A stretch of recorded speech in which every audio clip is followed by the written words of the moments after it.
வாங்க வாங்க வணக்கம் வணக்கம் வணக்கம்.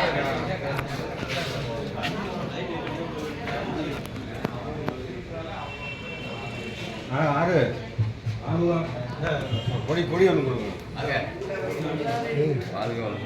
மேடம். கேமராமேன் வந்துட்டார் மேடம். வீடியோ மேன் வந்துட்டார் மேடம்.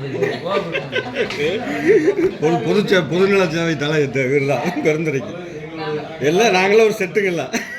சரி சரிங்க மேடம். சரி கொடி வாங்க.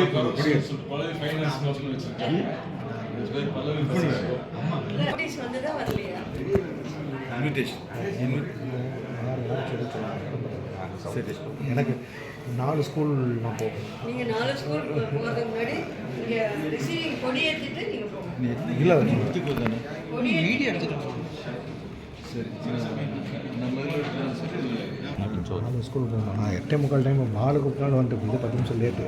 நாங்கள் கிளம்புறப்ப நிச்சயம் நேராக கொண்டு கொடுத்துட்டு போகல, வேறு ஒன்றுமே செய்ய வேண்டாம். இது மட்டும் அதே இப்போ இருக்காது.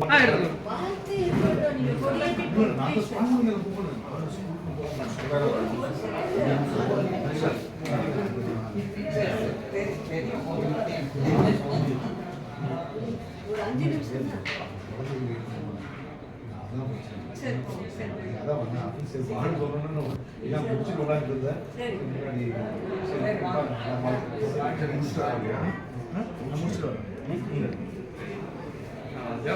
இந்த கொடி வேறு ஊற்றிக்க. எல்லா கோடியுமா அதில் எது பெஸ்ட்டோ அதை செய்வாங்க. என்னுடைய பாலிசி எனக்கு சில ஐடியா இருக்கும். சரி அங்கே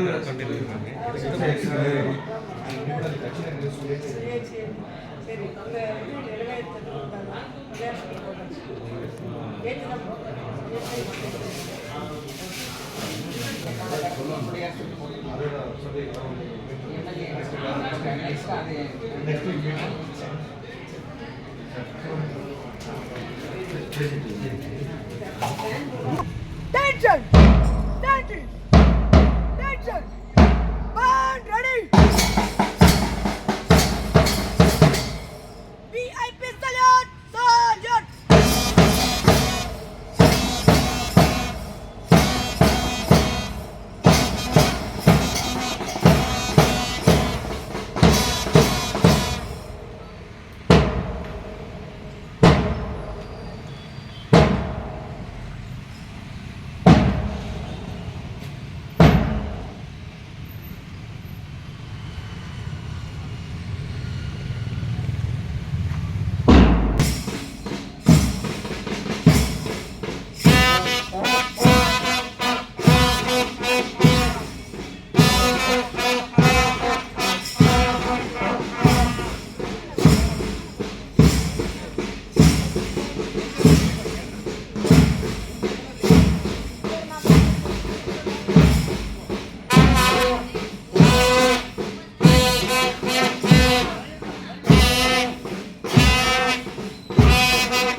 दक्षिणामूर्ति स्वामिनी नमो नमः विशेषपूजां प्रातःकालपूजां समर्पयामि ओम गणपति नमो नमः वक्रतुण्डमहाकाय सूर्यकोटिसमप्रभा निर्विघ्नं कुरुमे देव सर्वकार्येषु सर्वदा आदिपूज्याय देवाय दन्तमोदकधारिणे वल्लभा प्राणकान्ताय श्रीगणेशाय मङ्गलं श्रीमहागणपतिमूर्ते இன்னைக்கு வேணாம் நிறைய சரி சரி அடுத்த வெள்ளிக்கிழமை. சரி எல்லாத்தையும் சேர்த்துக்கணும். சரி சககுடும்பம் சொல்லி अस्य जमानस्य विशेषेण जट्टायाम् अस्यां सुपतितो आदि आफीस् नामधेयस्य अस्य जमानस्य व्यापारस्थलेन व्यापार अभिवर्तितर्थं इष्टदेवता कुलपारम्परिकदेवता अनुग्रहवरप्रसादर्थं श्री महागणपति संकल्प्य श्री सुब्रह्मण्य स्वामी संकल्प्य आवयोगो शककुटुम्बानां करन्दरे ऊर्पक्कमहाजनानां आवयोगो शककुटुम्बानां सेमस्थैर्ये वीर्ये जय आयुरारोग्ये धनधान्यसिद्ध्यर्थं विशेषसङ्कल्प्ये विशेष महागणपति पूजां समर्पयामि ओम महागणपति नमो नमः ओम सुमुखाय नमः ओम एकदन्ताय नमः ओम कपिलाय नमः ओम गजकर्णिकाय नमः ओम लंबोदराय नमः ओम गिराय नमः ओम गणराजाय नमः सोमकेतवे नमः गणाध्यक्षाय नमः बालचन्द्राय नमः वक्रतुण्डाय धूपकलङ्करि मगेन्द्रन् தூபக்கால் सुब्रह्मण्य स्वामी नमो नमः श्री श्रीमणियाण्डवर्धन கொஞ்சம் கற்பனை பண்ணி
மகேஷ் சார்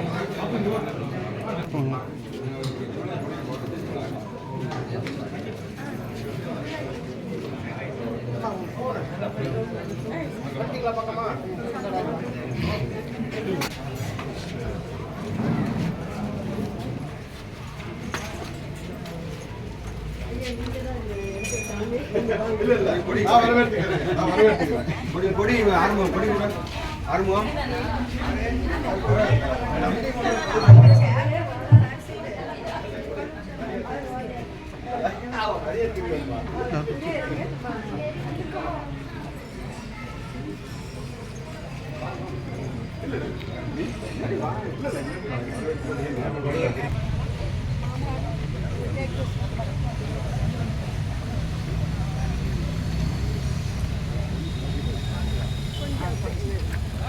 ஸ்டார்ட் பண்ணு தம்பி.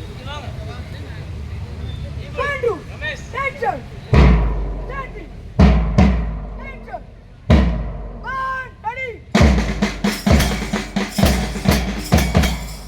CSP salute, salute.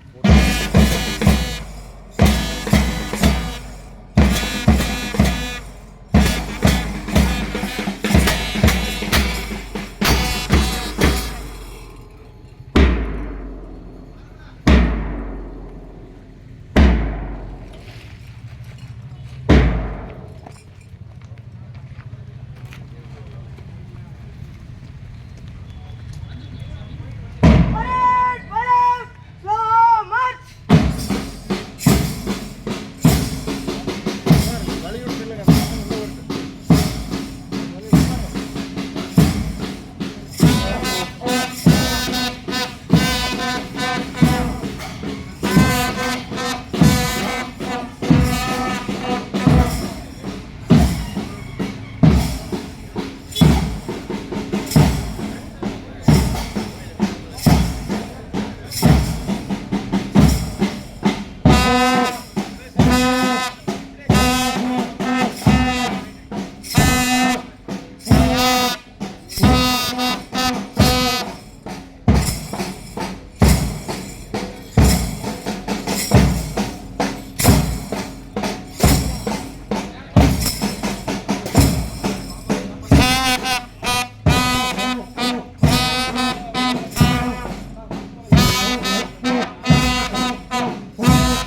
About done.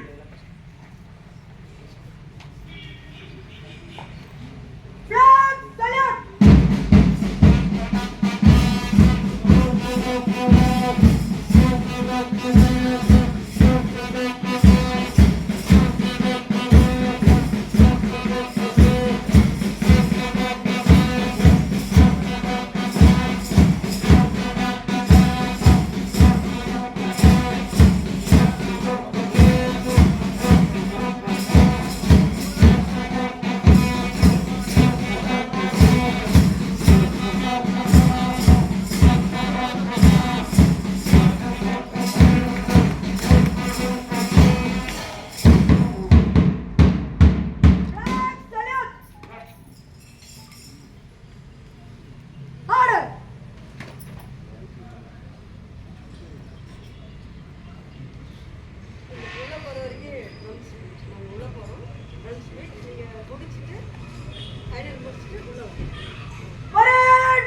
பாடி வரும் தென்றல் பார்வையாளர்களை தாளாட்ட கூடி வரும் இவ்வினிய 79வது சுதந்திர தின விழா. மங்கள குங்குமம் மங்கையர் நெற்றியில் சங்கொலி எழுப்பிடும் ஆடி திங்கள் 20ஆம் நாள் வெள்ளிக்கிழமை. நீர்நிலை தேக்கமும் நேரிலை கூட்டமும் கார்முகில் மேகமும் கலந்திடும் கொங்கு மண்டலமாம் பெருந்துறையில் மேற்கு மலை ஓரத்தில் கிளைத்தெழுந்த அரங்கம் இது. பொங்கி வரும் வெண்மலர்களாய் பார்வையாளர்கள் செவி சாய்த்திருக்க கண்ணியமிகு மனிதர்களால் அவர்களின் காலடியில் புண்ணியம் பெற்றது பூமி என்ற கருத்துக்கு இலக்கணமாய் சுதந்திர போராட்ட உணர்வாளர்களும் அனைவரும் அவையில் அமர்ந்திருக்க ஆதிமகள் அரவணைப்பில் அன்போடு பலர் சேர்ந்த வட்டார போக்குவரத்து அலுவலகம் இது. சங்க தமிழெடுத்து தங்க தமிழில் இழைத்து யாப்போடு இலக்கியங்கள் போல் இனிது இவ்விழா இனிது தனக்கே சிறக்கட்டும். எமைக்காக்கும் இறைவன் எல்லோரையும் காக்கட்டும் என்ற நேர்கோட்டு சிந்தனையோடு 79வது சுதந்திர தின விழாவை அன்போடு துவக்குகின்றோம். விழாவின் முதற்கண் தமிழ் தாய் வாழ்த்து.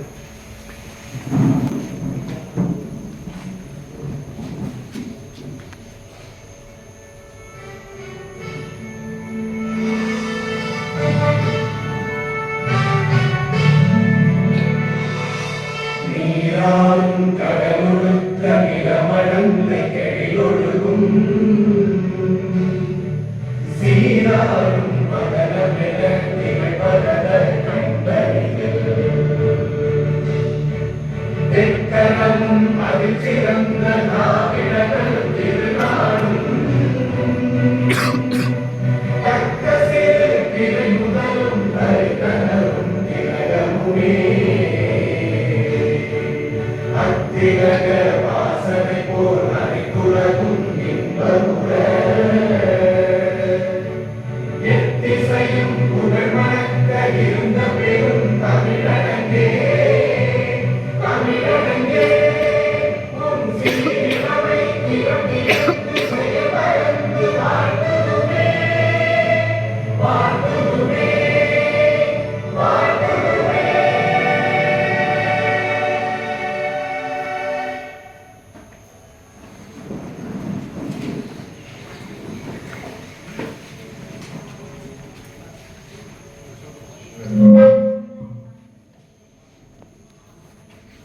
கட்டுக்கு நங்காத கடவுளை நடுமனதில் இட்டு தொழுது எனது வரவேற்புரையை துவக்குகின்றேன். வெள்ளவன திரண்டலுக்கும் உங்களை காணுகின்ற பொழுது உள்ளவெல்லாம் பூரித்தேன், உவகை மனை புரிகின்றேன். அரைத்தடுத்த சந்தனத்தில் அறுவை மனமெடுத்து நிறைந்த ஒரு கிண்ணமென நெஞ்சத்துடன் இருக்கின்றேன். பனி மலரில் தேர்ந்தெடுத்து பை தமிழில் சொல் கொடுத்து கனிவுடனே வரவேற்க இருகரம் கூப்பி நிற்கின்றேன். கல்விக்கு தந்த தலைவனை தன்மகவாய் பற்றதினால் தனியாத புகழுண்டு தமிழ் தாய்க்கு தரணை இல்லை என்று கூறி மூச்சிருக்கும் வரை என் தமிழே முதல் வணக்கம் உனக்குத்தான், தங்க தமிழுக்கு தனி வணக்கம், இனி என் வரவேற்பு உரை துவக்கம். இனிய 79வது சுதந்திர தின பெருவிழாவிற்கு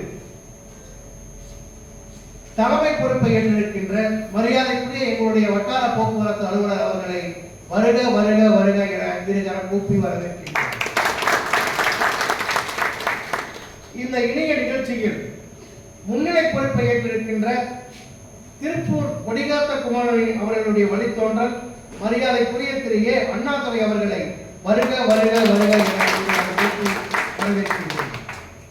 இந்த இணைய நிகழ்ச்சியில் சிறப்பு அழைப்பாளராக வருகை புரிந்துள்ள சுதந்திர போராட்ட தியாகி அவர்களின் புதல்வி மரியாதைக்குரிய திருமதி சுசீலா அவர்களை வருக வருக வருக வரவேற்கின்றேன். இந்த இணைய நிகழ்ச்சியில் சுதந்திர தின சிறப்பு பேருரையாற்ற இருக்கின்ற புலவர் பே திருவள்ளுவர் அவர்களை வருக வருக வருக இந்த நிகழ்ச்சி ஏற்பாட்டிற்கு எங்களுக்கு முழு ஒத்துழைப்பு தந்த அண்ணன் KKC பாலு அவர்களை வருக வருக வருக மேலும் இந்த இணைய நிகழ்ச்சியில் கலந்து கொண்டிருக்கின்ற அத்துணை நல்ல உள்ளங்களுக்கும் மேலும் எங்களுக்கு உதவி புரிந்த நன்கொடை வழங்கிய அத்துணை நெஞ்சம் மகிழ வந்திருக்கின்ற அத்துணை ஓட்டுநர் பயிற்சி பள்ளி உரிமையாளர்கள் மற்றும் முகவர்கள் மற்றும் வாகன விற்பனையாளர்கள் அவனையும் வருக வருக வருக என இருகரம் கூப்பி வரவேற்கிறேன். இந்த இனிய நிகழ்ச்சிக்கு சிறப்பான ஒத்துழைப்பு தந்த இந்த கட்டிடத்தினுடைய உரிமையாளர் அவர்களையும் வருக வருக வருக என இருகரம் கூப்பி வரவேற்கிறேன். மேலும் எங்களோடு இணைந்து இந்த சுதந்திர தின பெருவிழாவை கொண்டாட இருக்கின்ற உங்கள் அத்தனை பேரையும் மீண்டும் ஒரு முறை வருக வருக வருக என வரவேற்று இந்த இணைய நிகழ்ச்சியில் நன்றி உரையாற்ற இருக்கின்ற திருமதி சு சசிதேவி அவர்களையும் வருக வருக வருக என வரவேற்கின்றேன். இந்த நிகழ்ச்சியினுடைய முத்தாய்ப்பாய் வள்ளிக்கும்மி நடனம் ஆட இருக்கின்ற கலைக்குழுவர்களையும் வருக வருக வருக என வரவேற்று என்னுடைய வரவேற்பு நிகழ்ச்சியை நிறைவு செய்து நிகழ்ச்சியினுடைய அடுத்த கட்டத்திற்கு நாம் செல்ல இருக்கின்றோம். குண்டென நிற்றல் வேண்டும், குடையென பணிதல் வேண்டும், மண்ணில் உணர்தல் உயர்தல் வேண்டும், மனதினில் அமைதி வேண்டும், நன்றென நினைப்பதெல்லாம் நடத்திடும் துணிவும் வேண்டும், சிரிக்கும் இதழும் சிந்தனை இதயமும் கொண்ட கடமை என்பது வார்த்தைகளில் மட்டுமல்ல அது உதிரத்திலும் வேண்டும் என்ற கருத்துக்கு சொந்தமாக விலகிக் கொண்டிருக்கின்ற எமது வட்டார போக்குவரத்து அலுவலர் அவர்களை தலைமை உரையாற்ற அன்போடு அழைக்கின்றேன்.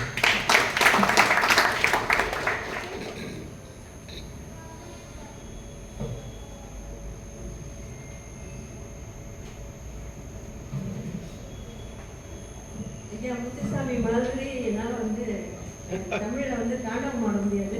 என்னுடைய எளிமையான உரை மூலமாக அனைவரையும் வருக வருக என்று வரவேற்று முக்கியமாக குமாரபாளையத்திலிருந்து இன்றும் என்னை நினைவில் கொண்டு என்னை வாழ்த்தவும் வரவேற்கவும் வந்திருக்கிற குமாரபாளையம் ஓட்டுநர் பயிற்சி பள்ளி உரிமையாளர்கள், முகவர்கள் தலைவர்கள், முகவர்கள், அலுவலர்கள் அனைவரையும் ரொம்ப மகிழ்ச்சியோடு வரவேற்கிறேன்.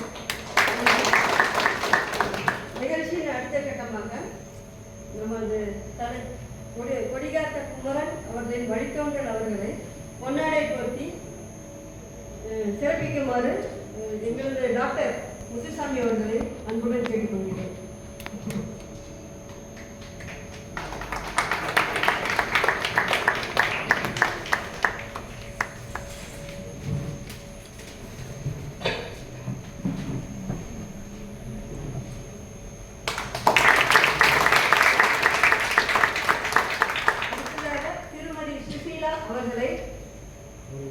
அவர்களுக்கு பொன்னாடி வழங்கும்போது சசிதேவி அவர்கள்,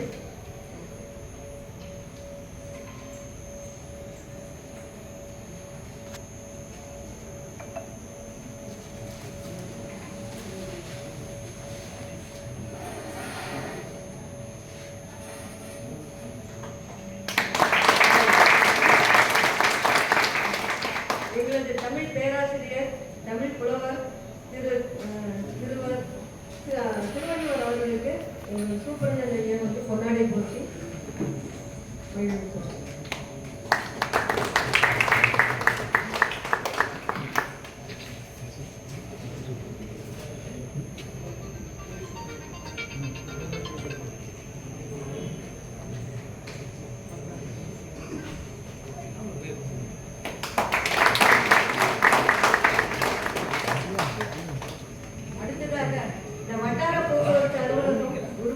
உருவாவதற்கு காரணமாகவும் இவ்வளவு பெரிய இடத்தை தந்து தக்க சமயத்தில் உதவி புரிந்த அலுவலகத்தின் உரிமையாளர் திரு ஜோதிபவன் சீனிவாசன் அவர்களை KKC பாலு அவர்களுக்கு பொன்னாடை போர்த்தி மரியாதை செய்யுமாறு அன்புடன் நினைக்கிறேன்.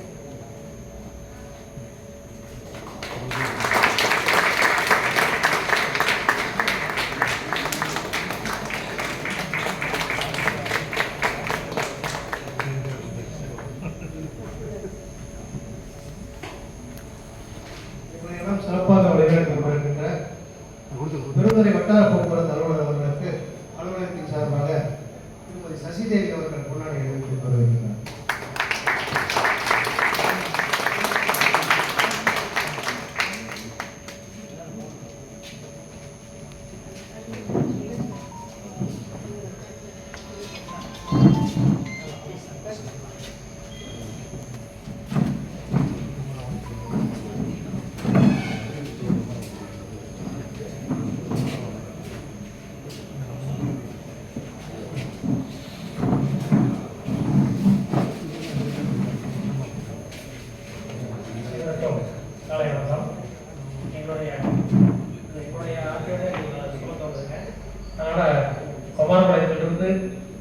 மாணவர்களாக இருந்தாலும் நீங்கள் தான் அனுபவிச்சு இந்த இடத்துல வந்து எங்களையும் நீங்கள் வந்து இந்த விழாவை நீங்கள் சிறப்பிக்கணும். வருஷம் அந்த 2 வருஷம் நல்லா சிறப்பாக செஞ்சுட்டு இருந்தாங்க. ஆனால் இந்த வருஷம் அனுபவிக்கிறது எங்களுக்கு ரொம்ப ஒரு குறையாக தான் இருக்குது. இருந்தாலும் வந்து இவ்வளோ சீரோடு சிறப்பாக சிரமமாக செஞ்சுருக்கிறதுனால இங்கே வந்ததுக்கு எல்லாமே நான் நேரடியாக அந்த மக்களை கிட்ட வந்துருக்கோம். அதனால் அவருடைய வாழ்க்கை இவருடைய பணியில் வந்து இந்த ஊரில் வந்து மிகவும் நீங்கள் பயன்படுத்திக்கலாம். மேடத்துக்கு அவ்வளோ டேலண்ட்லாம் இருக்குது. அன்பு, நடைமுறைப்பு, உபஸ்திப்பு, அனைத்து விஷயத்துலையும் அவங்க நிறுவனத்தை வாங்கினாங்க. அதிகாரியோடு நீங்கள் அவங்க என்னவே இல்லை அந்த அளவுக்கு தெரிஞ்சிருக்கு நீங்கள் வந்து. ஆகவே அவர்களை இந்த நேரத்தில் நாங்கள் சந்தித்து வாழ்த்துக்களை தெரிவித்துக் கொள்கின்றோம்.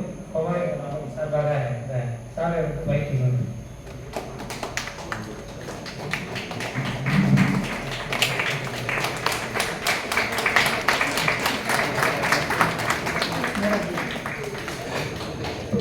அடுத்து நம்ம வருஷம் மேடம் வந்திருக்கப்போ சுதந்திர போராட்டம் யாராவது இருந்தாங்கன்னா அவங்க வந்து கௌரவிக்கணும் அப்படின்னு சொல்லிட்டு பவானமுடைய பள்ளிகளுடைய பகுதியிலிருந்து அப்பப்போ ஒருத்தர் அது பண்ணுவோம்.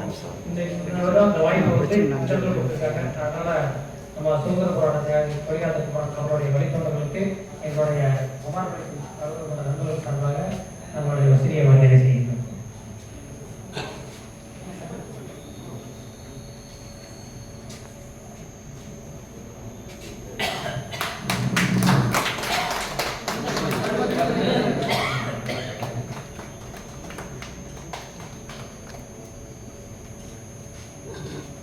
வாய்ப்புக்கு நன்றி.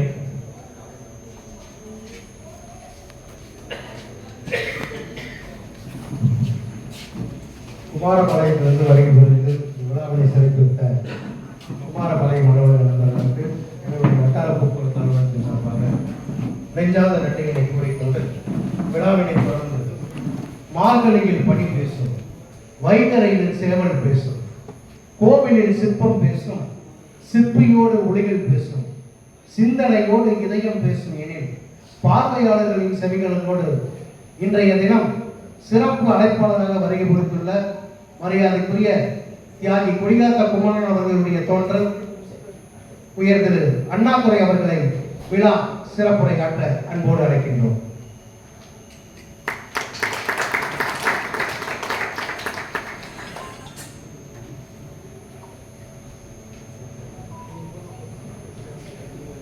எல்லோருக்கும் முதல்கள் நன்றியான வணக்கத்தை தெரிவித்துக் கொள்கிறேன்.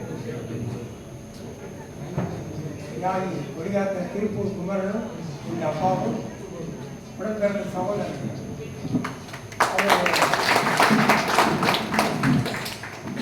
தியாகி கொடிகாத்த குமரன் மூத்தவர், எங்கள் அப்பா வந்து இளையவர்.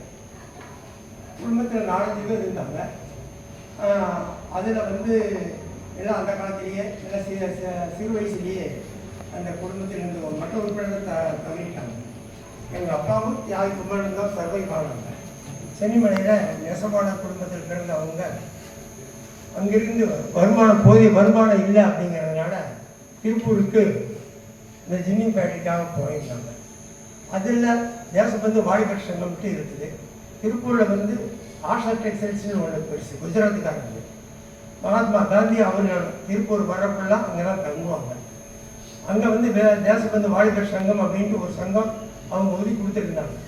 அந்த சங்கத்தில் தான் மகாத்மா காந்தியினுடைய அன்றாட நிகழ்ச்சி, அவருடைய ஆணை அதை வந்து கைகொண்டு அடுத்த நாள் என்னென்ன போகணும், எங்கே ஊரில் போகணும், என்ன அந்நிய துணி பரிஷ்காரம், கள்ளுக்கடை மறியல், ஒத்துழையாமை இயக்கம், இது மாதிரி ஒரு பிரச்சனை போடுவாங்க.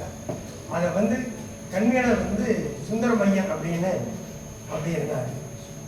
18 வயசுல அவருக்கு திருமணம் நடந்தது.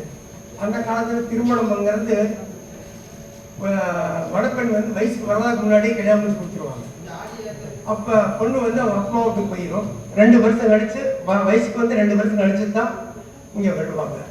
அந்த இடப்பட்ட காலத்தில் தியாகி குமரன் சுதந்திர போராட்டத்தில் ரொம்ப ஈடுபட்டு 1904 1932 1132 அன்னைக்கு வந்து ஊர்வலம் போகணும்.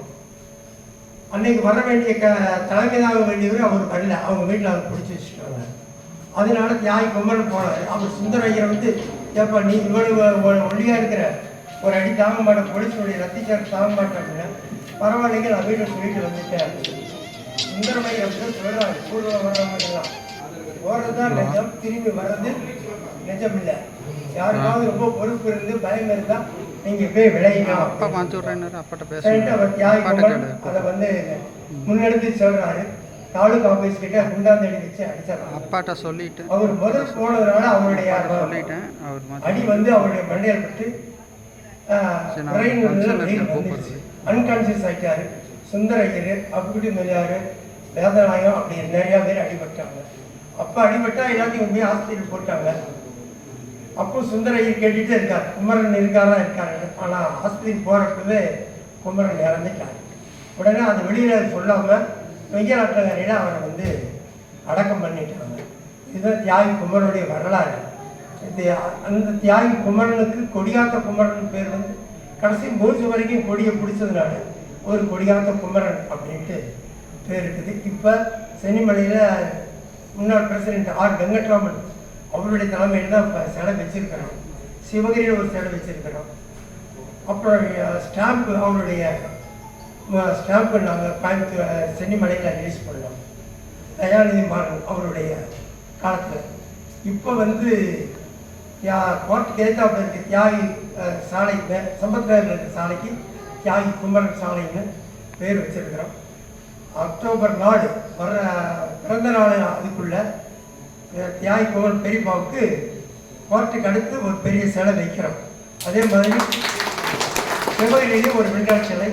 இது எல்லாம் முன்னெடுத்து செல்பவர் எனது பாசத்திற்குரிய வீட்டு வசதி வாரிய அமைச்சர், எனக்கு 30-40 வருஷம் பழக்கம், முன்சாமி அவர்கள் தான் முன்னெடுத்து சென்றார்.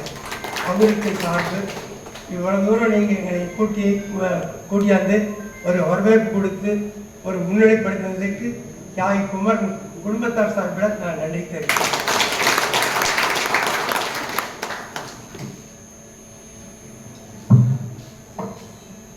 சுதந்திர போராட்ட தியாகி மரியாதைக்குரிய கொடிகாத்த குமரன் அவர்களுடைய வரலாற்றை மிக சுருக்கமாக நமக்கெல்லாம் எடுத்துரைத்த அவருடைய வழித்தோன்றல் உயர்ந்தது அண்ணாதுரை அவர்களுக்கு நெஞ்சார்ந்த நன்றியினை கூறிக்கொண்டு, கல்லில் எழுந்தது கலையருவி, புகழ் கம்பன் பொழிந்தது தமிழருவி, வானம் பொழிவது மலையருவி, அது மலைவழி வந்தால் மலையருவி, நாணத்தில் பிறப்பது அறிவருவி, இனி நாம் கேட்க இருப்பது சுதந்திர தின விழா தோன்றல்களின் பேருரை அருவி. மரியாதைக்குரிய திருமதி சுசீலா அவர்களை பேருரையாற்ற அன்போடு அழைக்கின்றோம்.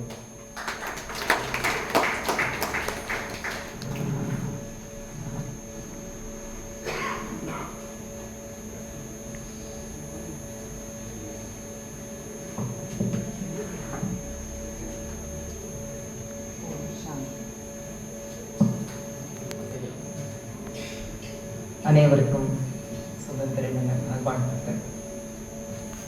நல்லறி காண்பதும் நன்றே, அவர் சொல் கேட்பதும் நன்றே,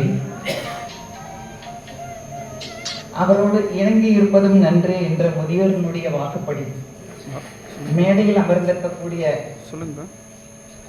பெருமக்களுக்கு என்னுடைய முதற்கண் வணக்கம். இந்த சுதந்திர தின விழாவை முன்னிட்டு இங்கே அமர்ந்திருக்கக்கூடிய அனைத்து நல்ல உள்ளங்களுக்கும் என்னுடைய வணக்கத்தை தெரிவித்து, என் தந்தையார் சுதந்திர போராட்டத்தில் எப்படி கலந்து கொண்டார் என்ற ஒரு விஷயத்தை உங்ககிட்ட நான் வந்து ஷேர் பண்ணிக்கிறேன். அவர் கைதானதிலிருந்து அவர் சொற்படி அவர் கேட்டிருக்கோம். அதாவது அவர் இறக்காம்பட்டி, திருப்பூர்ல வந்து இறக்காம்பட்டிங்கிற ஒரு தாராபுரம் பக்கம்னு நினைக்கிறேன். அங்க வந்து அவருடைய இடம். இவங்களுக்குள்ள ஒரு ரகசிய வார்த்தை இருக்குமா, போராட்ட குழுக்கு வந்து அந்த இளைஞர் அணியில வந்து ஒரு ரகசிய குழு, ஒரு வார்த்தை வந்து யூஸ் பண்ணுவாங்களாம். எங்க போறோம் அப்படிங்கிறதுக்கு பதில் இவங்க பேசும்போது அமெரிக்கா போறேன் பாங்களாம். அமெரிக்கா போறேன் அப்படின்னா அமெரிக்கா, ஹம்னா ஹிந்தியில வந்து நான், அமெரிக்கானா செத்து போறேன், போராட்டத்துக்கு போறேன்னா நான் அமெரிக்கா போறேன்னு பேசிப்பாங்களா, ரகசிய வேர்டாங்க அவங்களுக்குள்ள. அப்போ உப்பு சத்தியாகிரக போராட்டம் வந்து ராஜாஜி அவர்களுடைய தலைமையில வந்து ஏற்பட்டது. அப்ப இவங்களுக்குள்ள வந்து ஒரு சின்ன பிட் நோட்டீஸ் மூலமாக இவங்களுக்குள்ள தகவல் வந்து பரிமாற்றம் இருக்கும். எப்பவுமே மன்னிக்கணும் போலீஸ் டிபார்ட்மெண்ட் அவங்களுக்கு தெரியும் யாரெல்லாம் போராட்டத்துல கலந்துக்குவாங்க அப்படிங்கிற ஒரு லிஸ்ட் வச்சிருப்பாங்க எப்பவுமே. இப்ப அப்பாவோட லிஸ்டும் அதுல இருக்கு. அப்போ இந்த போராட்டம் உப்பு சத்தியாகிரக போராட்டம் நடக்க போகுதுங்கும் போது அதுக்கு முன்னாடியே வந்து கைது பண்ணுவாங்க. ஸோ அப்பாவோட லிஸ்ட்டும் அதுல இருக்கிறதுனால அப்பா வீட்டுக்கு வர்றாரு, போலீஸ் வராங்க. அப்போ எங்க பாட்டி வந்து சமைச்சு வச்சிருக்காங்க, அப்பா சாப்பிட்றதுக்காக சமைச்சு வச்சிருக்கிறாங்க. வந்த உடனே போலீஸ் உள்ள நுழைஞ்ச உடனே நீ போராட்டத்துல கலந்துக்க போறியா அப்படின்னு எங்க அப்பா எதுவுமே பேசல. ஏன்னா காந்திஜி என்ன சொல்லியிருக்காரு, எதுவும் எதிர்த்து பேசக்கூடாது, திருப்பி எதுவும் சத்தமா பேசக்கூடாது, அடி வாங்கினா வாங்கிக்கணும், இது அவங்களுடைய கொள்கை. அப்போ அவர் வந்து மிரட்டுறாரு, நீ கலந்துக்க போறியா அப்படின்னு. இவர் அமைதியா நிற்கிறார், நான் கலந்துக்க போறேன் போகல எதுவுமே வந்து சொல்லலை. உடனே வீடெல்லாம் கலைச்சு போடுறாங்க. அந்த பிட் நோட்டீஸ் எவிடன்ஸ் வந்து கிடைச்சிருச்சு அவர் கையில. கிடைச்ச உடனே கிளம்பு அப்படின்னு சொல்லி சொல்றாரு. இவர் அப்படியே பேசாம நிற்கிறாரு. ஓங்கி கண்ணத்துல ஒரு அறை கொடுக்குறாரு, கிளம்புறியா இல்லையான்ட்டு கையை பிடிச்சி இழுக்கிறாரு. அப்ப இவர் சிரிக்கிறாரு, எங்க அப்பா வந்து சிரிக்கிறாங்க. சிரிச்ச உடனே எங்க பாட்டி வந்து அழறாங்க. இந்த மாதிரி ஐயோ என் பையனை அடிக்கிறீங்களே அப்படின்னு சொல்லிட்டு, அம்மா நீ பேசாம இரு அப்படின்னு அப்பா சொல்றாங்க. நீ வாங்கி இழுத்துட்டு போகும் பொழுது உனக்கு சாப்பாடு ஒரு கேடான சமைச்சு வச்சுறதெல்லாம் என்ன பண்ணிடுறாங்க, எட்டி உதைச்சு அதெல்லாம் கீழே பண்ணிடுறாங்க. அப்புறம் அப்பாவை கூட்டிட்டு ஜெயிலுக்கு போயிடுறாங்க. கோயம்புத்தூர் ஜெயில 1.5 வருஷம் வந்து அவர் வந்து இருந்திருக்காரு. அந்த சமயத்துல வந்து இவங்களோட சேர்ந்து எத்தனை பேருன்னு சொல்லியிருக்காங்க எனக்கு ஞாபகம் இல்லை. அந்த ஒரே செல்லுல வந்து ஒரு 4-5 பேர் இருந்திருப்பாங்க போல இருக்கு. இவங்களுக்கு எப்பெல்லாம் தோணுதோ திடீர்னு எல்லாரும் ஒன்றா சேர்ந்து வந்தே மாதிரின்னு திட்டுவாங்களாம். ஏன்னா அந்த ஜெயிலரை வந்து இரிட்டேட் பண்ணணும்னு சொல்லிட்டு இவங்க எல்லாம் சேர்ந்து வந்தே மாதிரின்னு கத்துவாங்க. அப்புறம் டே அப்படின்னா உடனே பேசாம எல்லாம் உட்காந்துப்பாங்க. அப்புறம் கொஞ்ச நேரம் கழிச்சு மறுபடியும் வந்தே மாதிரின்னு கத்துவாங்க. அப்போ வந்து சாப்பாடு கொடுப்பாங்களாம் இவங்களுக்கெல்லாம்.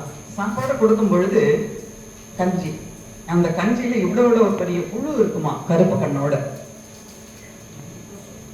அப்ப வந்து இவர் கேட்பாராம், அப்பா கேட்பாராம், கொஞ்சம் புழு இல்லாமவாவது கஞ்சி கொடுக்கலாம் இல்ல அப்படின்னு. நான் உனக்கு நல்ல சோறை கொடுக்குறேன், நீ போராட்டத்தை விட்டுட்டு வெளியில வா, உனக்கு நல்ல சோறையை நான் கொடுக்குறேன், ஏற்பாடு பண்றேன். அப்பா அப்பாக்கெல்லாம் 20 வயசு, இன்னொரு சின்ன வயசுல உங்களுக்கு அந்த துடிப்பு இருக்கும். அதெல்லாம் முடியாது, என் தலைவர் சொல்லாம நான் எதுவும் செய்ய மாட்டேன். அதுக்கப்புறம் நீங்க ஸ்கூல்ல எல்லாம் அந்த காலத்துல போர்டு வைக்கிறதுக்கு இந்த முக்கோண மாதிரி ஒரு ஸ்டாண்ட் வச்சிருப்பாங்க. அந்த ஸ்டாண்ட்ல சட்டையெல்லாம் கழட்டிட்டு ட்ரெஸ் எல்லாம் கழட்டிட்டு கட்டி வச்சு சவுக்கில் அடிப்பாங்க. நான் கேட்பேன், அப்பா வலிக்காதான், சவுக்கில் அடிச்சா வலிக்குமா வலிக்காதா? கண்டிப்பா வலிக்கும். அப்போ சொல்லுவார், அப்பா சொல்வார், ஒரு 4-5 அடிக்கு வலிக்கும், அப்புறம் மறந்து போகும். சரி அடிக்க போறேன்னு தெரிஞ்சு எங்க மனசை வந்து நாங்க என்ன பண்ணிக்குவோம், பக்குவப்படுத்திக்குவோம். சரி அடி விடுக்க போகுதுன்னு தெரிஞ்ச உடனே இந்த வலியை தாங்கணும் அப்படின்னு சொல்லிட்டு உடனே பாரத மாதாக்கு ஜெயன்னு நாங்க கத்துவோம். அப்பவும் கத்துவோம், அடிக்கும் போதெல்லாம் கத்துவோம். அப்பா இருந்த செல்ல வந்து உயரத்துல வந்து ஒரு சின்ன அந்த இது காற்றோட்டத்துக்கான அந்த ஒரு வழி இல்லையா, அங்க வந்து புளிய மரம் கண்ணுக்கு தெரியுமா, அந்த புளிய மரத்துல பூ பூக்கும். அது பார்க்கறதுக்கு அது ஒண்ணுதான், புளிய மரம் ஒன்றுதான் பார்க்க முடியும். அந்த புளிய மரத்துல பூ பூக்கும், காய் காக்கும், பழமாயிடும், அப்புறம் முடிஞ்சிடும். மறுபடியும் இன்னொரு தடவை பூ பூக்கிற வரைக்கும் நான் ஜெயில இருந்தேன். கிட்டத்தட்ட 1.5 வருஷம் அந்த ஜெயில வந்து அவங்க கொடுத்த புழு கஞ்சியை சாப்பிட்டு அடி வாங்கி இருந்திருக்கேன்னு சொல்லியிருக்காரு.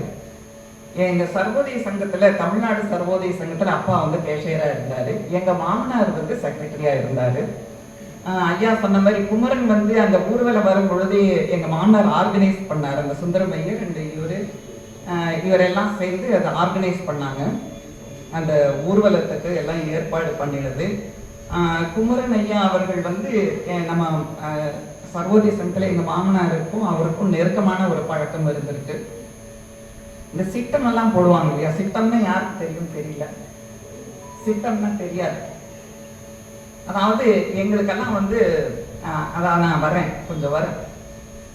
அதாவது எங்க மாமனார் அந்த சர்வோதய சங்கத்துல எல்லாம் பாத்தீங்க அப்படின்னா நூல் நூற்கணும். இந்த ஆட்டையில நூல் நூற்று அந்த நூலை வந்து சிட்டமா செஞ்சு சனிக்கிழமை நாங்க கொண்டு வந்து போடுவோம் அந்த சர்வோதய சங்கம். சின்ன நூல் சிட்டம் கேட்கறதுங்க இந்த காலத்துக்கு நாங்க அது ஒரு தடவை காமிக்கணும்னு நினைக்கிற எல்லாத்துக்கும் கொண்டு வந்து நீங்க பார்த்துருக்கீங்க. அதுக்கு பேர் சிட்டம்னு சொல்லுவாங்க. சில சமயம் காந்திஜி படத்தை கூட அந்த சிட்டத்துல மாதிரியா போட்டிருப்பாங்க, பஞ்சுல நூல் நூற்று. ஸோ இந்த மாதிரி அவருடைய அந்த ஜெயில் வாழ்க்கை அப்படிங்கிறது வந்து ஒரு ரொம்ப சிறப்பா இருந்ததுன்னு அவர் சொல்லுவாரு. எங்க மாமனார் வந்து உள்ளிருப்பு போராட்டம். ஏன்னா அவரை வந்து நீ கொடி ஏற்றணும், அவன் வந்து அடிப்பான், கொடி ஏற்றாதான் அப்படின்னு இறக்கிடுவாரு. அவர் அந்த பக்கம் போனாலும் எங்க மாமனார் கொடி ஏற்றிடுவாரு, நம்ம நாட்டு கொடியை. இப்படியே அவங்கள விட்டு டார்ச்சர் பண்றது, ரெகலை பண்றது. இந்த மாதிரி உள்ளிருப்பு போராட்டம் எங்க மாமனார் செஞ்சாரு. அதுக்கப்புறம் இதெல்லாம் முடிஞ்சதுக்கு அப்புறம் காந்திஜியினுடைய பாரத ஆசிரமம் குஜராத்ல இருக்கு, நீங்க கேள்விப்பட்டிருப்பீங்க. அவர் ஒரு மாடல், ஒரு பாரதா அப்படிங்கிற இடத்துல ஒரு ஆசிரமம் இருந்தது, அங்க காந்திஜி இருந்தாரு.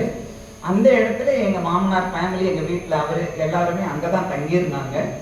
அந்த காந்திஜியினுடைய அந்த கொள்கைப்படி அவரை யூஸ் பண்ண அந்த இது இன்னும் இருக்கு. நீங்க அந்த பக்கம் போனா பாருங்க, பாரதா கிராமத்துல எல்லாமே சுயமா செய்யணும். பாத்ரூம் அந்த எடுக்கிறது, கூட்டுறது, பெருக்கிறது எல்லாம் அவங்கவுங்க வேலையை அவங்கவுங்க எல்லாமே செய்யணும். அந்த மாதிரியான ஒரு கட்டுக்கோப்பான ஒரு வாழ்க்கை வந்து எங்க மாமனார் ஃபேமிலி, மாமனார்னா எங்களோட சொந்தம் தான், எங்களுக்கு அது ரொம்ப க்ளோஸ், எங்க அம்மாவோட அண்ணன் தான் அவரு. ஸோ அதனால நம்ம காந்தியன் ஃபேமிலியில வந்ததுனால, ஆனா ஒண்ணுங்க, சில கொள்கைகள் எல்லாம் கடைபிடிச்சு தான் ஆகணும். யாராவது வீட்டுல இருந்தாங்கன்னு வச்சுக்கோங்க, நம்ம பாட்டு திண்டாங்க உண்டா இல்லையா? கண்டிப்பா உண்டு. ஒரு ஸ்ட்ரிக்ட் ஒரு ஃபாதர் இருந்தாருன்னா அவர்கிட்ட சமாளிக்கிறது வந்து கொஞ்சம் கஷ்டம்தான். பின்னாடி இருக்கிற குழந்தைகளுக்கெல்லாம் தெரியும், இல்ல பெரியவங்களான அப்பாவெல்லாம் எப்படி இருந்தாங்கிறது உங்களுக்கு தெரியும்னு நினைக்கிறேன். அதாவது எனக்கு 19 வயசுல மேரேஜ் ஆகுது.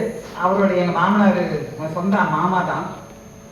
அவர் பையனுக்கு தான் நான் கல்யாணம் இன்னைக்கு வரதான் இருந்தது. அவருக்கு கொஞ்சம் ஹெல்த் ப்ராப்ளம், அதனால வர முடியல, இல்லைன்னா வந்திருப்பாரு. அந்த பாரதா கிராமத்துல காந்திஜியோட பையனுக்கு வந்து இவர் 10 வயசு, எங்க வீட்டுல அவர் 10 வயசு, அவருக்கு தமிழ் சொல்லி கொடுப்பாராம். அவர் வந்து மராட்டி இவருக்கு சொல்லி கொடுப்பாருன்னா. இவங்களுக்குள்ள அந்த ஃப்ரெண்ட்ஷிப் இருந்தது. காந்திஜியோட பையனுக்கும் எங்க வீட்டுல அவருக்கும் வந்து ஃப்ரெண்ட்ஷிப்.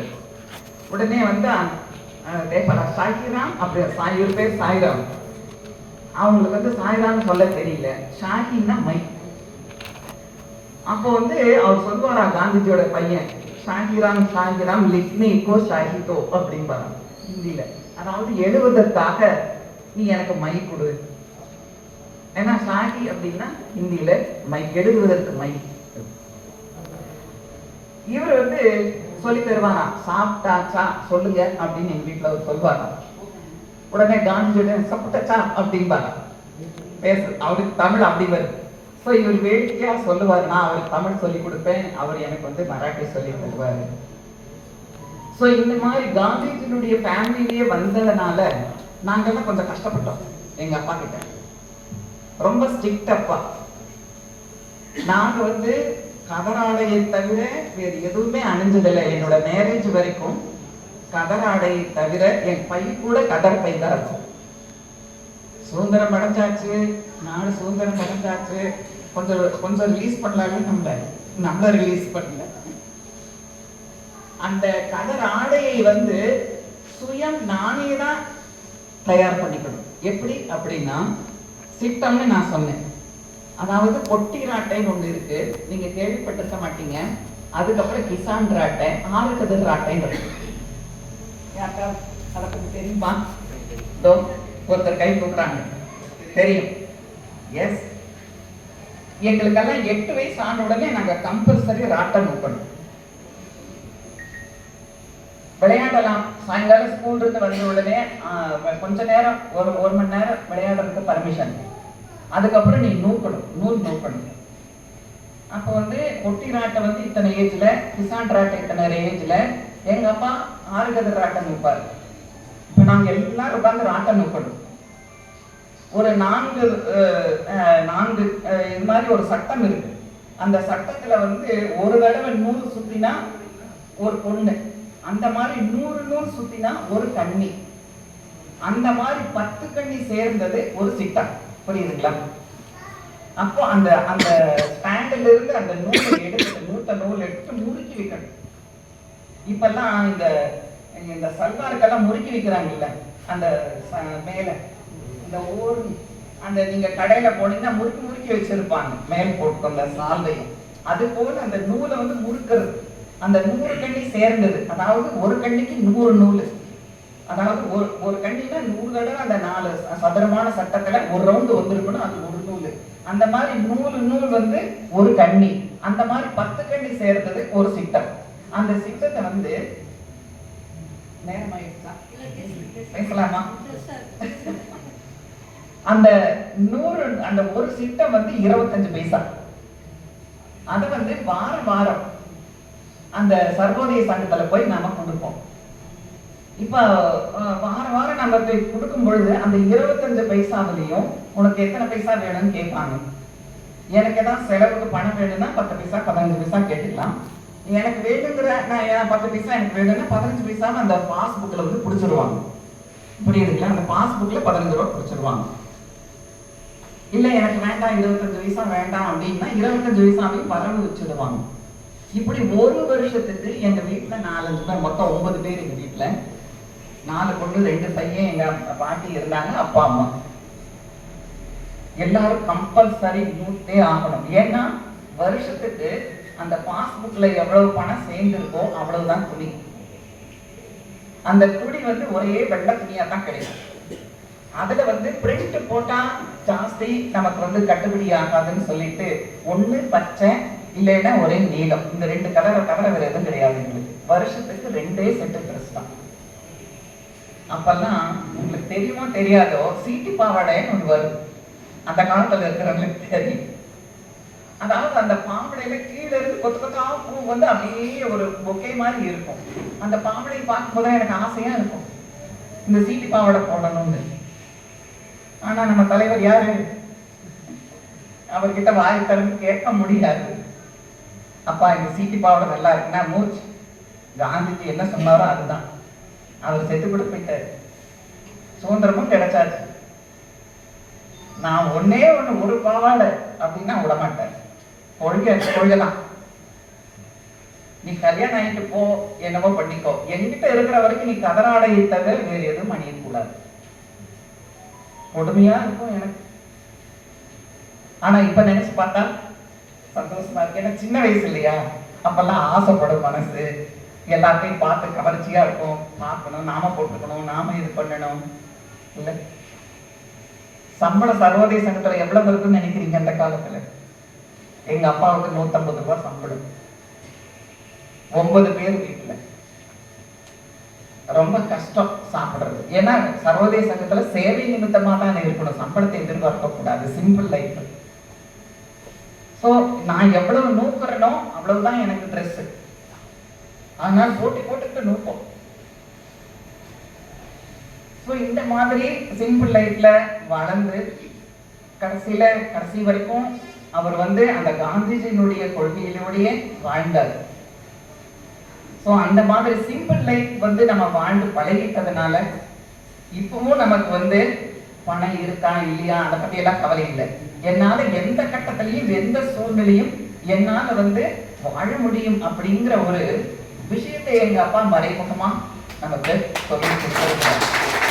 அந்த பெரியவர்கள் வந்து வழிகாட்டுதல் வந்து கண்டிப்பாக தாய் தந்தை நமக்கு ஒரு வழி காட்டுறாங்க அப்படின்னா அது என்னைக்குமே நமக்கு வந்து சூழ்நிலைக்கு வந்து ஒத்து வரும். நம்ம ஸ்ட்ராங்கா இருக்கிறதுக்கான வழி அவர்கள் சொல்லுவார்கள்.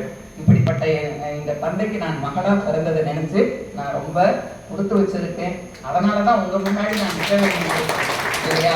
அப்ப தாய் தந்தையினுடைய அருமை பெருமை வந்து நமக்கு முதல்ல தெரியாட்டி கூட அப்புறம் தெரிஞ்சு அவர்களை நம்ம போற்றணும், அவர்களை மதிக்கணும், அவர்களை மனசு வாடாம நம்ம காப்பாற்றணும், அவர்களுக்கு எப்பவுமே அன்பு செலுத்தணும் அப்படின்னு சொல்றோம். நம்ம அந்த ஒரு இதுக்கு வந்து நாம கடமைப்பட்டிருக்கோம். தாய் தந்தைக்கு நாம கடமைப்பட்டிருக்கிறோம். அதனால நம்மை வந்து சுதந்திர நாடாக நம்ம ஜாலியா வாழ்றதுக்காக அவங்க பட்ட கஷ்டங்களை நாம நினைக்கும் பொழுது இப்ப நாம சந்தோஷமா இருக்கிறதுக்கு நம்ம கண்டிப்பாக அவங்களுக்கு நாம நன்றி செலுத்தணும்னு நினைச்சு எல்லோரும் இன்புற்று வாழ இறைவனை பிரார்த்தித்து என்னுடைய சுற்றத்தை முடிக்கிறேன்.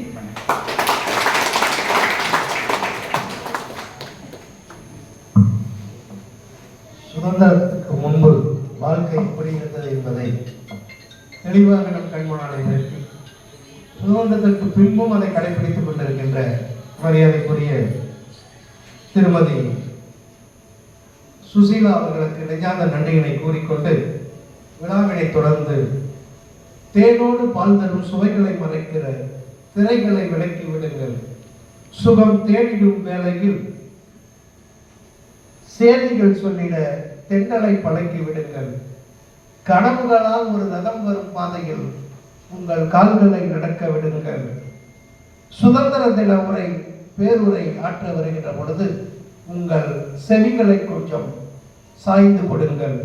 இனிய சுதந்திர தின விழா சிறப்புரையாற்ற மரியாதைக்குரிய புலவர் திருவள்ளுவர் ஐயா அவர்களை அன்போடு அழைக்கின்றோம்.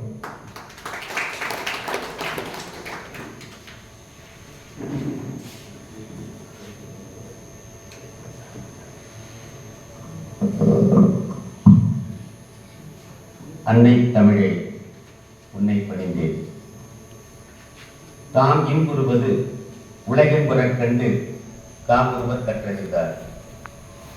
அறிவித்தால் நல்ல நாளில் சுதந்திர பெருவிழா நாளில் மிகச் சிறப்பாக ஏற்பாடு செய்து கொண்டிருக்கக்கூடிய இந்த அலுவலகத்தினுடைய தலைமை பொறுப்பு ஏற்று முதன்முறையாக இந்த நல்லபுற நிகழ்ச்சியினை நடத்துவதற்கு முழு ஏற்பாடு செய்து அமைதியாக வைத்திருக்கக்கூடிய வட்டார போக்குவரத்து அலுவலர் அம்மையார் அவர்களே, துணை நின்று தமிழ் எங்கெல்லாம் இருக்கிறதோ அங்கெல்லாம் இருக்கும்.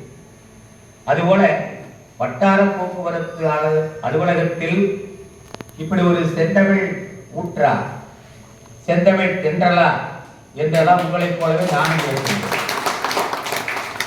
ஐயாவிடம் ஒரு நிமிடத்திற்கு முன்னால், ஒரு நொடிக்கு முன்னால் சொன்னேன், இத்தனை பீடிகைக்கு பிறகு நான் பேச வேண்டுமா என்று.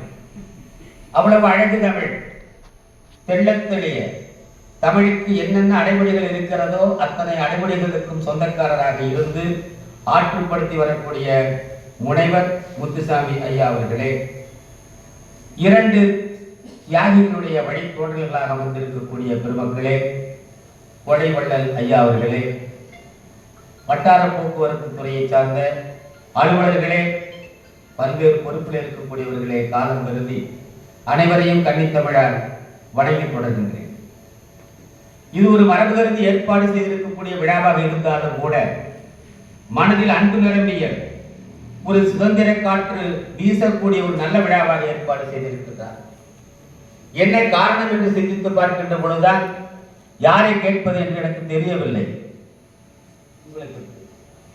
யாரை கேட்பது என்று தெரியவில்லை. பாட்டுக்கொரு புலவன் பாரதியடா, அவன் பாட்டை பண்ணோடு ஒருவன் பாடினானடா, அதை கேட்டு கிருகிருத்து போனேனடா, அந்த கிருக்கில் உணர்மொழி பொறுப்பாயடா என்று சொல்லக்கூடிய பாரதியை கேட்டேன். அவர்தான் சொன்னார், பட்டங்கள் ஆகுவதும் சட்டங்கள் செய்வதும் பாரினை பெண்கள் நடத்த வந்தும் நல்ல வரியெல்லாம் பாடி இருக்கு இல்லையா, அந்த புதுமை பெண் தான் அவங்கன்னு சொன்னார். அப்புறம் எனக்கு நிறைவடையவில்லை, இன்னும் ஏதாவது சிறப்பு இருக்குதா அப்படியே புரட்டி பார்த்தேன். என் கண்முன்னே கவிமணி அவர்கள் தோன்றினார். மங்கையராக பிறப்பதற்கே நல்ல மாதவம் செய்திட வேண்டும் அம்மா. இதற்கு மேல எந்த இலக்கணம் இருக்கு, நீங்க அங்க போங்கள்ட்டு. ஆக அத்தகைய முழு தகுதி வாய்ந்த அம்மையார் அவர்கள் பொறுப்பேற்று இருக்கிறார் என்று சொன்னால், முதலாவதாக சென்னிமலை திருக்குறள் பேரவையின் சார்பில் அம்மையார் அவர்களை வாழ்த்துகின்றேன். தமிழ் பற்றாளர் முனைவர் முத்துசாமி அவர்களை வாழ்த்துகின்றேன். மற்றவர்களை வாழ்த்துகின்றேன்.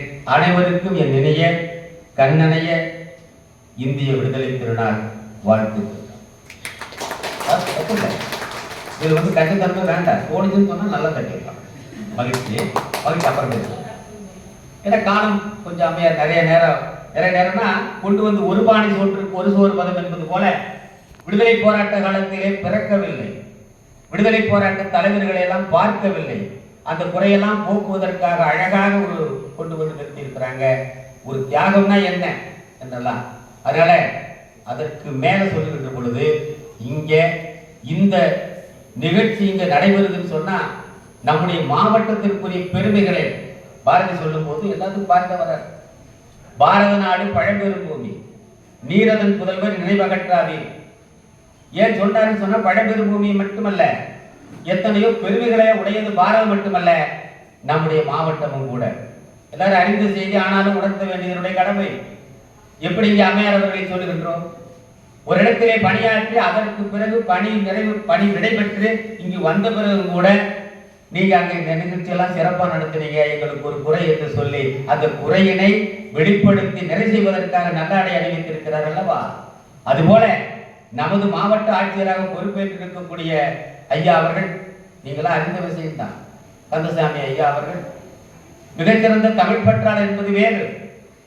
ஆனால் முறைப்படி யாப்பிலக்கணம் கற்று அருமையான கவிதை நூல்களை, மரபு கவிதைகளை எல்லாம் எழுதியவர். அண்மையிலே புத்தகத்தில் விழாவிலே அவருடைய நூல் வெளியிட்டு இருக்கிறார்.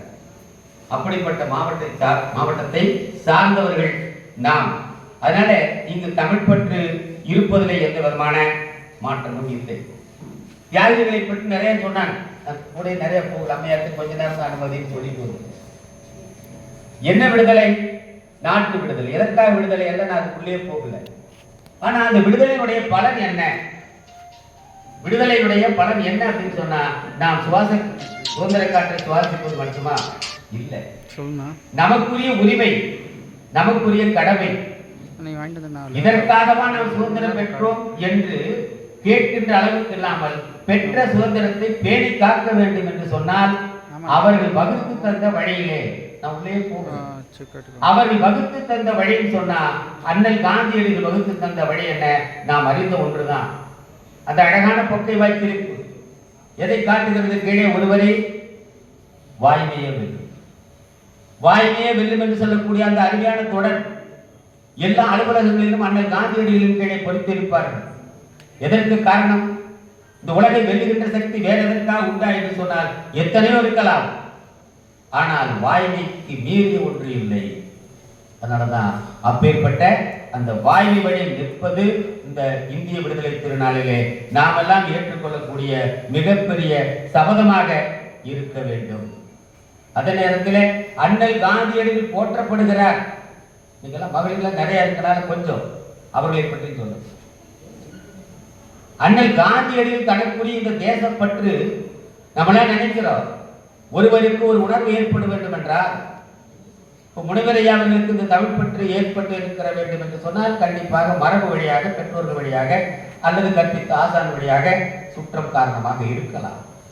அண்ணல் காந்தியடிகள் தன்னை பற்றி சொல்கின்ற பொழுது தனக்கு ஏற்பட்ட இந்த தேசப்பற்று யாரால் ஏற்பட்டது, எப்பொழுது ஏற்பட்டது என்று சொன்ன பதில் வியப்புக்குரியதாக இருக்கிறது. 16 வயது சிறுமி, வெறும் 16 வயது தான். தில்லையாடி வள்ளியம்மை என்று சொல்லக்கூடிய அம்மையார் தென்னாப்பிரிக்காவிலே இருந்து வரலாறுக்கு போகல, போராட்டம் செய்தவர். அந்த 16 வயதில் அந்த அம்மையாருக்கு ஏற்பட்ட வீரம், அந்த அம்மையாருக்கு ஏற்பட்ட போர்க்குணம், நியாயத்தை தட்டி கேட்கக்கூடிய ஆற்றல், இதையெல்லாம் பார்த்த பிறகுதான் 16 வயதிலே இந்த ஆற்றல் இருக்கிறதா என்று சொல்லி தேசப்பற்று தனக்கு ஏற்பட்டதற்குரிய காரணம் அம்மையார் என்று சொல்கின்றார். அப்பேற்பட்ட தில்லையாடி வள்ளியம்மை அப்படின்னு சொன்னா வரலாறு காந்தியினுடைய பெயர் நிலைக்கின்ற வரை, காந்தியுடைய பெயர் பேசப்படுகின்ற வரை அவருடைய பெயரும் பேசப்படும் என்பதிலே எந்த விதமான மாற்று கருத்தும் இல்லை. நிறைய சொல்லிட்டு போகலாம். எல்லாருமே விடுதலை பெற்றார்கள், எல்லாரும் விடுதலை பெறுவதற்காக பாடுபட்டார்கள், எல்லாருமே தண்டனை பெற்றார்கள். ஆனால் ஏன் ஒரு சிலர் மட்டும் வைத்துக் கொண்டு இருக்கிறோம் நினைவிலே? அப்படி அனைவரும் நினைவில் வைத்துக் கொள்ள வேண்டும் என்பதற்காக நம்முடைய பக்கத்தில் இருக்கக்கூடிய ஈரோடு மக்கள் சிந்தனை பேரவை தலைவராக இருக்கக்கூடிய மரியாதைக்குரிய தோழர் ஸ்டாலின் கூட சேர்ந்தவர். அருமையானது ஒரு நூல், அர்ப்பணா நூல், விடுதலை வேள்வியில் தமிழகத்தின் பங்கு, விடுதலை வேள்வியில் தமிழகத்தின் பங்கு. தகவலுக்காக சொல்றேன். 2 பகுதிகளை எழுதியிருக்காங்க. அருள் கூர்ந்து எத்தனையோ செலவு பண்றோம். இதுவரை யார் வீட்டில் அந்த நூல் இல்லை என்றாலும் இன்னைக்காவது ஒரு சபதம் ஏற்றுக்கொண்டு அந்த நூலை வாங்கி படிக்க வேண்டும். பல செய்திகளை நாம் உணர வேண்டும். உணர்ந்த ஒன்றை தான் உணர்த்த முடியும். அப்ப எதற்காக கற்றறிந்த ஒரு சில செய்திகளை இங்கே உணர்ந்ததை உணர்த்துகின்றோம். வீட்டிலே நூல் இருக்கின்ற பொழுது கண்டிப்பாக அந்த குழந்தைகள் படிப்பார்கள். யார் என்று கேட்பார்கள். தலைவர்களை பற்றி தெரிந்து கொள்ள வேண்டிய அவசியம் நூலை படிப்பதனால் ஏற்படுகிறது. ஏன்னா ஒரு மனிதனுக்கு அறிவு செல்வதற்கு ரெண்டே தான் சொல்றோம். ஒண்ணு கேட்டது, இன்னொன்னு படித்தது. அதனாலதான் கற்றில நாயும் கேட்க. நீ படிக்காட்டி பரவாயில்ல, கொஞ்சமாவது கேளு. கேள்வி அறிவு நிறைய சொல்றாங்க. செவிக்குணம் இல்லாத பொழுது சிறிது வயிற்றுக்கு உய்ய பொழுது நிறைய வண்டி வண்டிய பொழுது. அப்படிப்பட்ட அனைத்து செய்திகளையும் உள்ளடக்கி எதையெல்லாம் எப்படியெல்லாம் செய்ய வேண்டும் அப்படின்னு சொன்னா எல்லாருக்கும் தெரிஞ்ச ஒண்ணு, உலக பொதுமறை என்று போற்றக்கூடிய தெய்வ புலவர் திருவள்ளுவர். எதற்காக? எனக்கு என்னுடைய தந்தையார் அந்த பெயரை வைப்பதற்காக அல்ல. உலகமே போற்றுகின்றது. உலக நாடுகள் எல்லாம் சமய சாதிக்கு அப்பாற்பட்ட ஒரு கவிஞரை கண்டுபிடித்திருக்கிறது, ஒரு புலவரை பார்த்திருக்கிறது, ஒரு புலவரை போற்றுகிறது என்று சொன்னால் அது நம்முடைய தெய்வ புலவரை மட்டும்தான். காரணம் என்ன? காந்தியடிகளுடைய நெருக்கத்தோடு காந்தியடிகளுக்கு ஏற்பட்ட ஒரு உறவுக்காக சொல்ல வருகின்றேன். காந்தியடிகளுடைய புகழ் உலகெல்லாம் பரவியது நாம் அறிந்தோம். டால்ஸ்டாய் என்று சொல்லக்கூடிய தத்துவமேதை ஒருவர், அவர் காந்தியடிகளுக்கு ஒரு கடிதம் எழுதுகின்றார். ஐயா, இப்படியெல்லாம் நீங்க போராட்டம் செய்து கொண்டிருக்கிறீர்கள், வாழ்க்கை செய்தியாக. அதற்கு பதிலாக காந்தியடிகள் அவருக்கு எழுதுகிறார், இந்த அறப்போராட்டத்தை பற்றியெல்லாம் நிறைய தெரிஞ்சு வைத்திருக்கிறீங்களே, இந்த செய்திகளை எல்லாம் எப்படி உங்களுக்கு கிடைச்சதுன்னு சொல்றாரு. யாரு? காந்தியடிகள் கேட்கிறார் டால்ஸ்டாய் அவர்களை. வரலாற்று குறிப்பு. டால்ஸ்டாய் அவர்கள் மரியாதையோடு பெருமிதத்தோடு சொல்கின்றார், இந்த செய்தி யாரும் சொல்லவில்லை, இது உங்களுக்கு தெரியாதா என்ற ஒரு கேள்வியை கேட்டுட்டு இந்தியாவில் இருக்கக்கூடிய, தமிழ்நாட்டில் இருக்கக்கூடிய திருவள்ளுவர் எழுதிய திருக்குறள் மூலம் தான் நான் இவற்றையெல்லாம் செய்து கொண்டேன். இது வரலாறு. அண்ணல் காந்தியடிகளுக்கு அளவற்ற அதிர்ச்சி. நாம் இந்தியாவில் இருக்கின்றோம், இந்தியாவில் தமிழகம் இருக்கிறது, தமிழகத்தில் திருக்குறள் எழுதப்பட்டிருக்கிறது, அந்த திருவள்ளுவரை நாம் அறியாமல் விட்டுவிட்டோம் என்று சொல்லி அதற்கு அவர் பதில் எழுதுகின்ற போது சொல்லுகின்றார், எனக்கு பிறவி என்று, அடுத்த பிறவி என்று ஒன்று இருக்குமே, ஆனால் நான் தமிழகத்தில் பிறக்க வேண்டும், தமிழனாக பிறக்க வேண்டும், திருக்குறளை தமிழில் படிக்க வேண்டும் என்ற ஆசையின் காரணமாக இந்த அவர்கள். எதற்காக? அந்த அறவழி போராட்டம் என்று சொன்னால் அதற்கெல்லாம் வித்திட்டவர். நீங்க என்னவெல்லாம் நல்ல காரியம் இருக்குதோ அந்த நல்ல காரியத்துக்கு அனைத்திற்கும் வித்து விட்டவர் யாரு கேட்டீங்கன்னா அவர் தான், தெய்வப்புலவர் தான். அவர் வழி ஒழுக்கம் இப்ப சொல்லிக் கொடுக்குற அம்மா வந்து சொல்லிக் கொடுக்குறாங்க, காவல்துறை அதிகாரிகள் எல்லாம் இருக்கிறீங்க.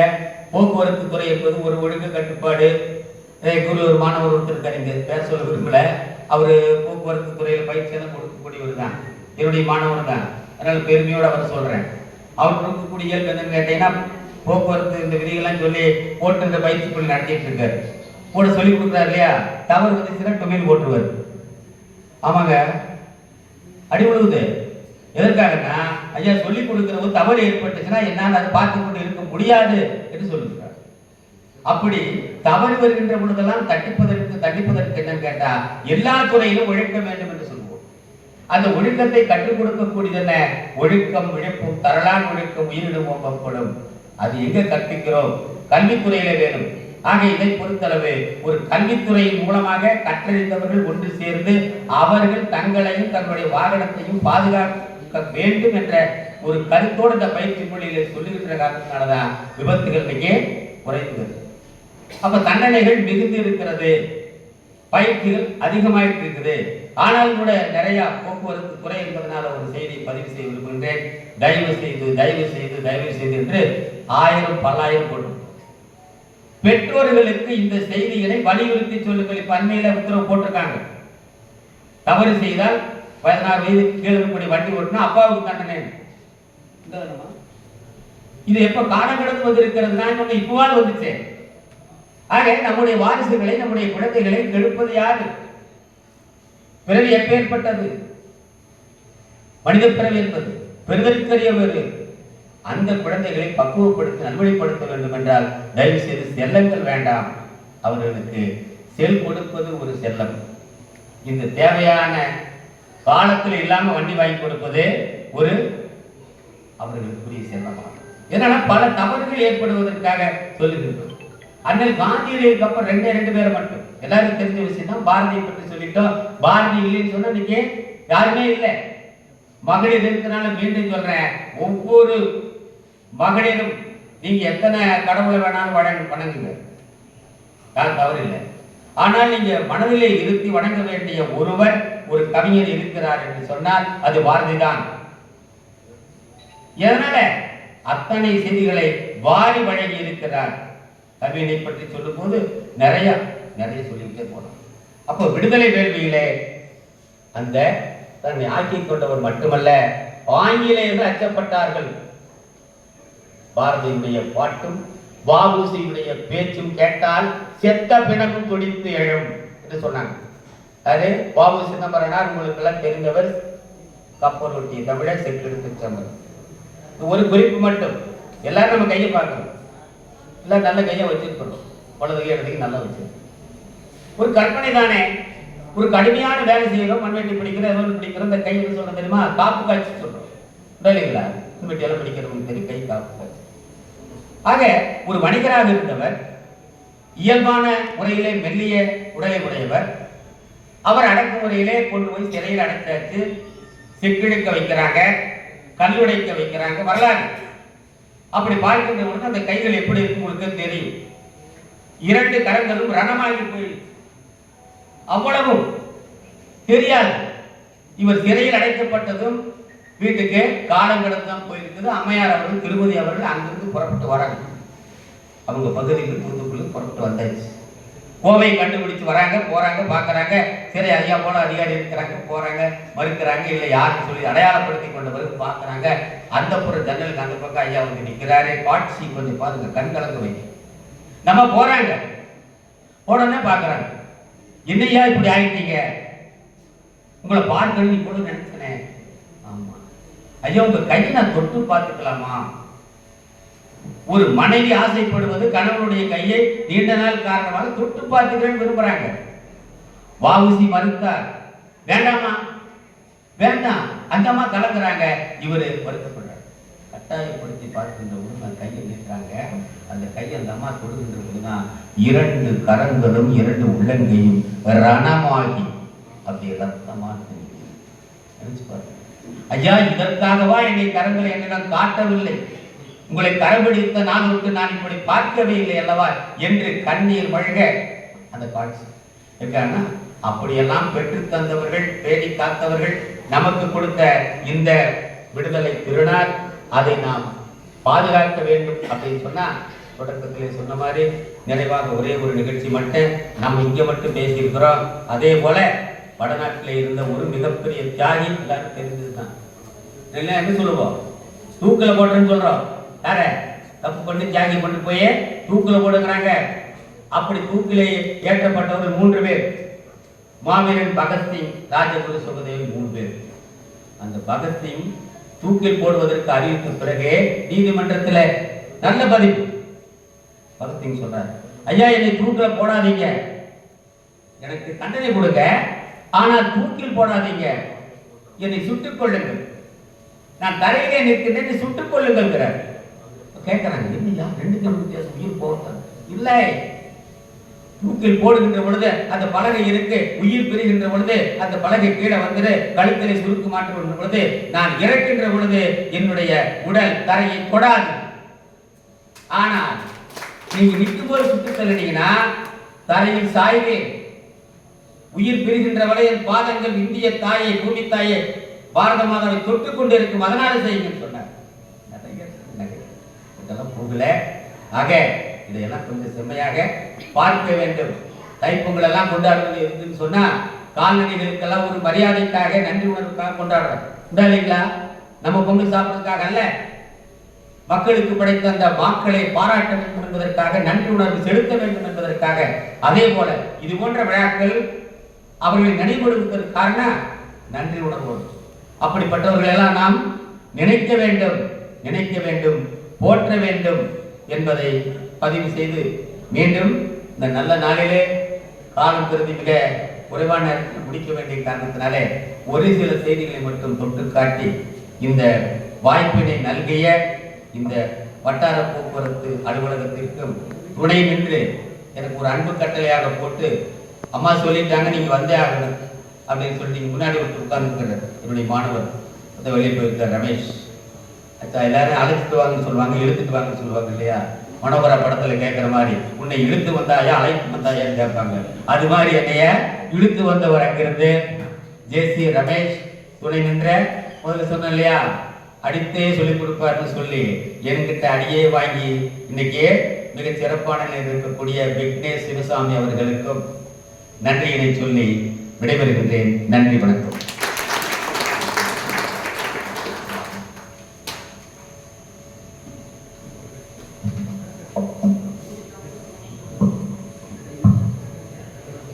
தங்க தமிழில் மிக அழகான ஒரு சிறப்புரையாற்றி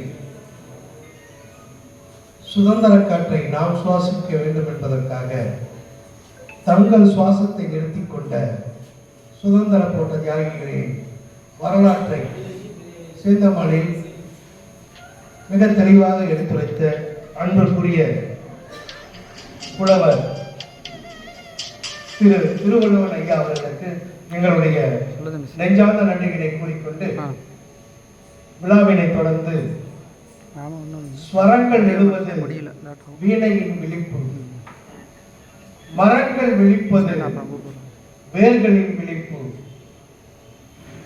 கண்ணீர் சுரப்பது உணர்ச்சியின் விழிப்பு, ஓசை வருவது மௌனத்தின் விழிப்பு, உயிர் விழித்திருந்தால் அது கருவின் விழிப்பு, முகிலின் விழித்திருந்தால் அது மலையின் சிறப்பு.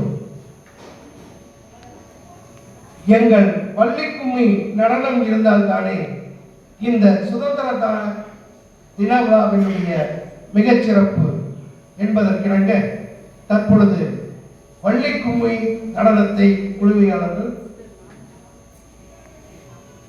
அதற்கு முன்பாக நடன நிகழ்ச்சியில் முதலாவதாக நாட்டுப்பட்டு நடனமான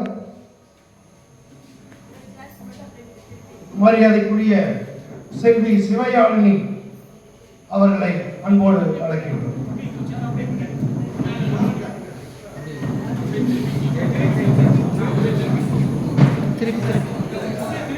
இந்த நடனத்தை தொடர்ந்து நாம் சிறப்பாக ஏற்பாடு செய்கின்றோம்.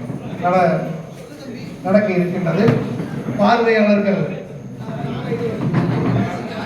தற்பொழுது